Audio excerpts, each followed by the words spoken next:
Students, आज हम आपकी झरोखा की बुक का पाठ 18 पढ़ने वाले हैं। क्या आपको पता है बच्चों, ये पाठ आपका ईवीएस की बुक का आखिरी पाठ है। इस पाठ का नाम है रंग बिरंगी मेरी पोशाक। आप सब बच्चों ने भी अपनी ये जो झरोखा की बुक है ना, ईवीएस वाली बुक ओपन कर लेनी है, ताकि आप भी मेरे साथ साथ पाठ पढ़ सकें और इस पाठ को अच्छे से समझ सकें। ठीक है, चलो स्टार्ट करते हैं। छुट्टी का दिन था। माँ ने मुझसे कहा, अपने सामान वाला संदूक बाहर निकाल कर साफ कर लो। मैंने जब अपना संदूक खोला तो पुराने सामान से मेरा बनाया हुआ रुमाल निकला। मुझे वे दिन याद आ गई जब मैं तीसरी कक्षा में पढ़ता था। मुझे अपने पर हंसी आ गई। स्कूल के वार्षिक उत्सव में हमारी कक्षा ने समूह गान में भाग लिया था। समूह गान होता है ग्रुप में गाना गाना, जिसके बोल मुझे आज भी याद हैं। हिंद देश के निवासी सभी जन एक हैं, रंग रूप वेशभूषा चाहे अनेक हैं। इस तरह से कोई उन्होंने गाना गाया था। उस दिन कक्षा के सभी बच्चों ने हमारे देश के अलग अलग राज्यों की वेशभूषाएं पहनी थी। वेशभूषा होती है बेटा ड्रेस। मैंने अपने राज्य का धोती कुर्ता पहना था। राघव ने कश्मीर का फिरन, नेहा ने पंजाब का सलवार कमीज और गोपी ने राजस्थानी लहंगा चुनरी पहना था। राजस्थानी लहंगा चुनरी गोपी ने पहना था और इधर नेहा ने ये पंजाबी ड्रेस पहनी थी। राघव ने कश्मीर की ड्रेस पहनी थी जिसे फिरन कहा जाता है। और ये जो बच्चा बोल रहा है ये बात बता रहा है कि उसने हरियाणवी ड्रेस पहनी थी। ओके, याद आया। रोहन घर से जो लुंगी लेकर आया था वह मिल नहीं रही थी। वह रोने लगा था। अब मैं क्या पहनूं? अध्यापिका ने तुरंत माली चाचा का अंगोछा मंगवाया और बन गई थी लुंगी। लुंगी पता है ना आपको क्या होता है? चलो भाई, देखो, सोचो और लिखो। दिए गए चित्र में कौन से राज्यों की वेशभूषा दिखाई गई है? ये जो हमने पीछे चित्र देखा है, इसमें कौन कौन से राज्यों की वेशभूषा पहनी हुई है? पहले इसे देखो, ध्यान से देखो। ये पंजाबी गेटअप है, पंजाब की ड्रेस होती है ऐसी, है ना। और ये राजस्थान की, और ये कश्मीर की, और ये हरियाणा की। तो आपने इस तरह से यहाँ पर चारों नाम लिख देने। यदि तुम्हारे स्कूल में वेशभूषा प्रतियोगिता हो तो तुम कौन सी वेशभूषा पहनना पसंद करोगे? तो भाई मैंने तो लिख दिया साड़ी। अब आप जो पसंद करेंगे वो आप यहाँ पर लिख सकते हैं।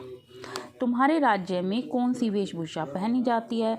वही हम रहते हैं हरियाणा में, तो हरियाणा में पुरुष पहनते हैं धोती कुर्ता और स्त्री पहनती हैं घाघरा सलवार और कुर्ती।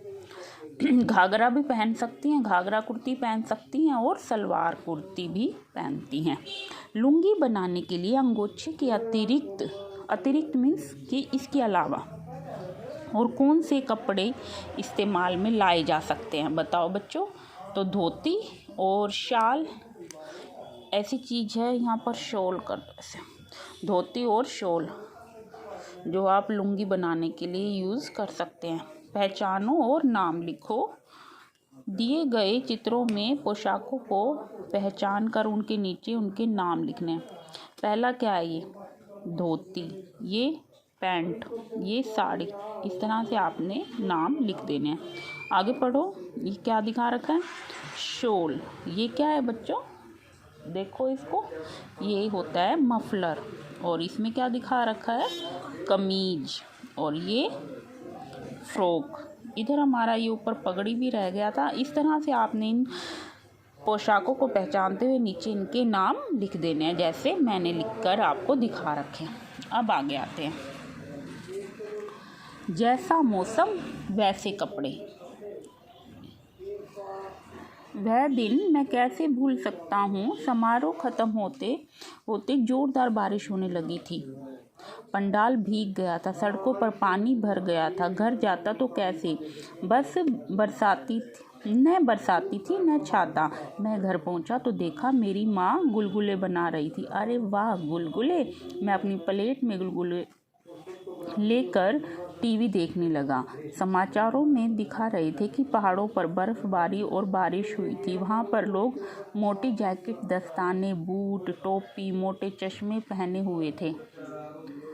बर्फ के गोले बना कर खेल रहे थे। मुझे याद आया, मैंने माँ से पूछा था, राघव तो फिरन में ही पसीना पसीना हो गया था और ये लोग मोटे मोटे गर्म कपड़े पहने हुए। माँ ने बताया था सर्दी से बचने के लिए गर्म कपड़े पहनना ज़रूरी है, इसलिए हम सर्दी में ऊनी कपड़े पहनते हैं, जैसे स्वेटर, टोपी, दस्ताने आदि।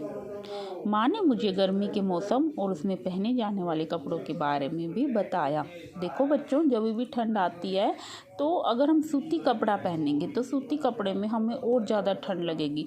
तो हम सर्दियों में कैसे कपड़े पहनते हैं? ऊनी कपड़े, और गर्मियों में सूती कपड़े हम पहनते हैं। कैसे बना कपड़ा, चलो देखते हैं। उस दिन माँ करीने से अलमारी में सामान रख रही थी। करीने मीन्स की सिस्टम से, तो मुझे भी मदद के लिए बुलाया था। ओहो, तरह तरह के इतने सारे कपड़े, किसी पर फूल, किसी पर हाथी, किसी पर लाइनें बनी थी। मैंने माँ से पूछा, इतने सारे कपड़े किसने बनाए, कैसे बनाए? माँ ने बताया कुछ कपड़े हाथों से बनाए जाते हैं तो कुछ मशीनों द्वारा कारखानों में बनाए जाते हैं। पता करो और लिखो जो तुम्हारे घर में ऐसे कौन से कपड़े हैं जो हाथों से बनाए बुने हुए हों, हाथों से बुने हुए हों। तो मैंने तो ये नाम लिख दिए, स्वेटर, टोपी, जुराब और दस्ताने। अब आप भी अपनी मम्मी से पता करना कि कौन से कपड़े हाथ से बुने हुए, वो आप यहाँ पर लिख सकते हैं। आगे आता है जो मशीनों से बुने हुए हों, जो मशीनों से बनाए गए हों कपड़े। तो मैंने ये नाम लिखे हैं, जैकेट, सूट, चद्दर, पर्दे। आप भी देखना कि आपके घर में कौन कौन से कपड़े मशीनों से बनाए जाते हैं। वो कपड़े जो आपकी मम्मी ने या घर में किसी ने अपने हाथ से नहीं बनाए, हाथ से नहीं बुने हैं, और जो कारखानों में मशीनों से बनकर आए हैं आपके घर में, तो वो नाम आपने यहाँ पर लिखने हैं। कहाँ से आया कपड़ा? इतने सारे कपड़ों में से मैंने अपनी लाल स्वेटर को उठाकर माँ से पूछा था, माँ यह स्वेटर किस चीज़ से बना है? माँ ने बताया था, बेटा यह ऊन से बना है, ऊन भेड़ों से मिलती है। मैं हैरान रह गई थी। मैंने पूछा, भेड़ों से? माँ ने बताया था कि हमें कपड़ा बनाने के लिए रेशा पौधों और जंतुओं से मिलता है। ऊन भेड़ से, भेड़, याक और ऊँट से मिलती है। रेशम के कीड़े से रेशम मिलता है, कपास के पौधों से सूत और पटसन के पौधों से सन मिलता है। इस तरह से माँ ने मुझे जानकारी दी। रंग बिरंगे कपड़े। माँ की बातें सुनकर मैं हैरान रह गया था। मैंने माँ से पूछा, माँ रुई तो सफ़ेद होती है, फिर कपड़ों में ये इतने रंग कैसे आए? माँ ने बताया था जैसे हम कागज़ पर बनी तस्वीरों में रंग भरते हैं, वैसे ही कपड़ों को भी रंगा जाता है।